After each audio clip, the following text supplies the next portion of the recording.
Contestants, thanks for making it. Are you ready to play? Yes, we are ready to play. Okay, hands on buzzers. Here's our opening question. What's the deal with airplane food? This question has been posed by philosophers for ages, and although many have searched for an answer, all have fallen short, because, if we're being honest with ourselves, there are many deals to be considered with airplane food. So many deals, in fact, that airplane food jokes were a pretty common joke among comedians, often criticizing the poor quality or simply the absurdity of attempting to serve a fine meal while flying through a metal tube in the air. The line, "What's the deal with airplane food?" is considered a pretty iconic comedic line, often used to parody the observational style of comedy pioneered by comedians such as Jerry Seinfeld or George Carlin, a style of comedy involving looking at something and often pointing out the absurd reality of its very existence. Although this joke was very often associated with Jerry Seinfeld, for years there was debate over if the line was ever even said by him. In fact, if you look online now, there are many people who online stating that Jerry Seinfeld has never said this line. Some attribute the association to a Mandela-like effect, or simply a misquote that was commonly accepted into the public consciousness, such as the common misquote of the Star Wars line, "Luke, I am your father," which in reality is, "No, I am your father." To back up this theory, many people had pointed out that this clip from Seinfeld where Jerry says, What's the deal with airplane peanuts? and although this is a pretty compelling case, we can see here in full clarity, Jerry, or the character he's playing, Bob Wheatley, definitely says the line, "What's the deal with airplane food?" So although this solves this mystery, we're still left with the question, what is the deal with airplane food? Or in more modern terms, an overall lack of airplane food. Starting back in around 1919, more than a century ago, we would see our first case of sky food by Handley Page Transport, an airline company who first took to the skies for commercial transport by repurposing bomber planes left over from World War I. And on those flights, customers would get to enjoy a sandwich or a fruit, nothing too crazy, but enough to get people by for the flight. But this wasn't just a one-off idea. Over the next decades, we'd see an evolution of airplane food from sandwiches and fruits to other options. And beginning in the 1920s, we'd see the classic fruit and sandwiches, as well as the addition of fried chicken, cake, and although not technically a food, gum was commonly given to passengers as well, mainly as a distraction to air sickness because planes at the time were not very great. And this was the main hurdle at the time for any sort of good airplane food, and that was the planes themselves. In the 1920s and arguably up throughout the following decades, planes were small, which heavily limited the space for any sort of meal. And more importantly, a lack of cabin pressurization caused flights to have a very low cruising altitude, usually around 3,000 feet, which resulted in a slow, bumpy, and often nauseating flight.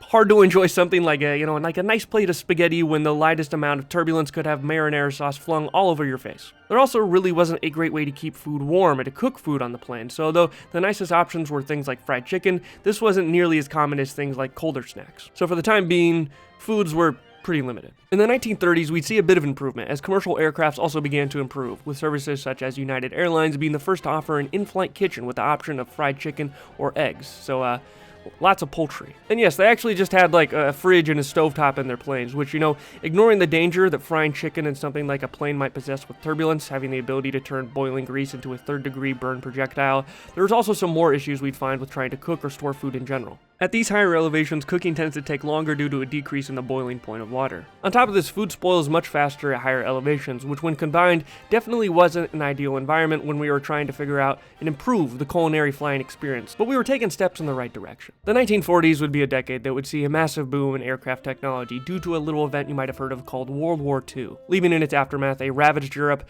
devastated by the havoc wreaked by the Axis powers. But more importantly, we would see a progression of commercial airline food in the form of everyone's favorite warmed up, prepackaged meals. This idea was reused and repackaged from World War II as an easy alternative to provide a warm meal within a short amount of time. And although nowadays we might see frozen meals as a cardboard, flavorless piece of shit, back then the change was warmly welcome. Now, does this mean that the frozen meals back then were better, or that we just expect better food nowadays because we have it too easy?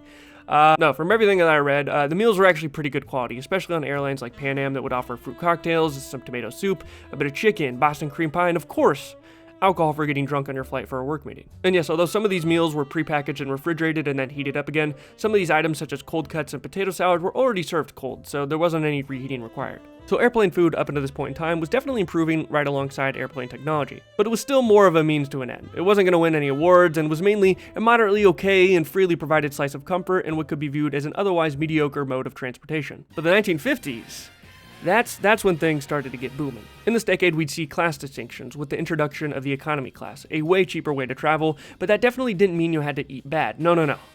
Motherfuckers in economy class were eating stuffed guinea hen, which, like, what the fuck even is that? It just sounds fancy. And if you're sitting in first class, you'd be dining on caviar and made-to-order eggs, which, not really my go-to. I'm more of a burger guy, but you gotta admit, caviar is some pretty fancy stuff. And it could even get fancier. Baked Alaska, shark fin soup, people were eating pretty exquisite. This fancy food matched the fancy culture at the time, as many people would get dolled up just to go sit on a plane with a bunch of strangers for a few hours, as flights at the time were fairly exclusive and expensive. This airplane culture and the foods within it would continue to stay this way throughout the 60s, but this would soon start to fade throughout the 1970s. With the first flight of the jumbo jet in 1969, there was a lot more room to transport people, so flights had become far less exclusive, and for this reason, the high-class culture that had developed began a slow decline. The meals themselves, though, were still pretty high quality. You had things like filet mignon and lobster commonly served throughout this time, as well as anything you could probably think of.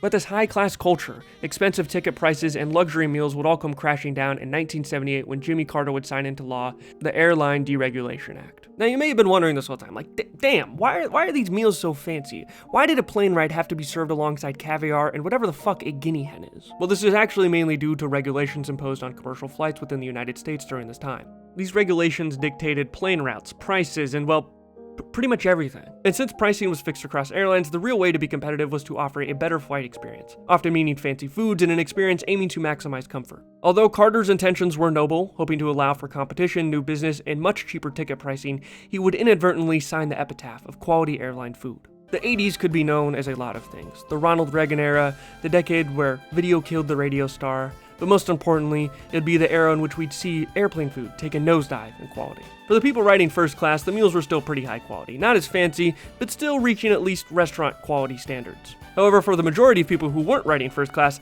things were not too hot. People riding economy had been downgraded from a guinea hen to some sort of reheated prepackaged meal or a ham sandwich, which, don't get me wrong, I love me a ham sandwich, but it's no freshly cooked lobster and a pasta meal. Snacks became quick and easy pieces of food to hand out on flights, with the 3 Ps being some of the most popular: potato chips, pretzels, and most importantly, Airplane peanuts. But overall, if there's one thing people in the United States were actually united about, it was that airplane foods sucked ass. And although airplane food would receive some hefty criticisms in this time, and we could level this criticism at airline companies, which is fair, to their credit, the odds were scientifically stacked against them, and I mean this literally. While we're flying, things actually taste significantly worse due to 2 main things: air pressure and humidity. At cruising altitudes around 35,000 feet, air pressure is significantly less than it would be on the ground, where I think most people normally eat. The humidity level in a plane's cabin drops as it rises to as low as 12%, which is drier than most deserts. Based on a study done by the Fraunhofer Institute for Building Physics, these factors combined have showed a drop in the ability of our taste buds by as much as 30%,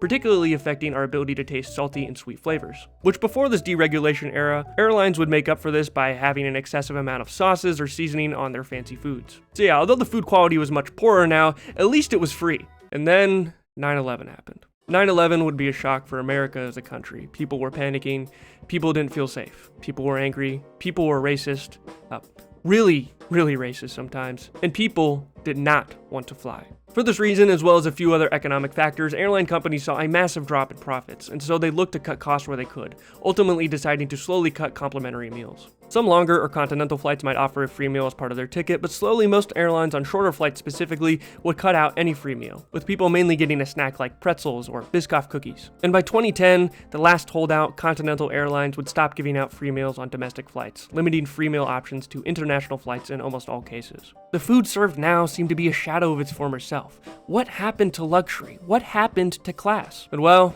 life happened, I'm afraid. Flights, like many things, became a slave to economic factors outside of its control. In 2008, we'd see negative returns for airlines due to the 2008 economic crash, similarly seeing a massive loss in cash in 2020 due to COVID. And airline food was not easy to make, let's be clear. Science was fighting against you, keeping food fresh was difficult, it was expensive, it could be wasted, and all of that just to have everyone bitch at you about how much your food sucked. It makes sense that they decided to cut back on putting money into providing a quality food service. So I think we're pretty far from ever going back to the golden days of airline food. It's really just not an expense worth having. So what exactly is the deal with airplane food? Well, it's no longer freely provided, it's too expensive to buy, too expensive to provide for airlines, usually just a sandwich with a snack as opposed to an actual meal, and most of all, it's plain.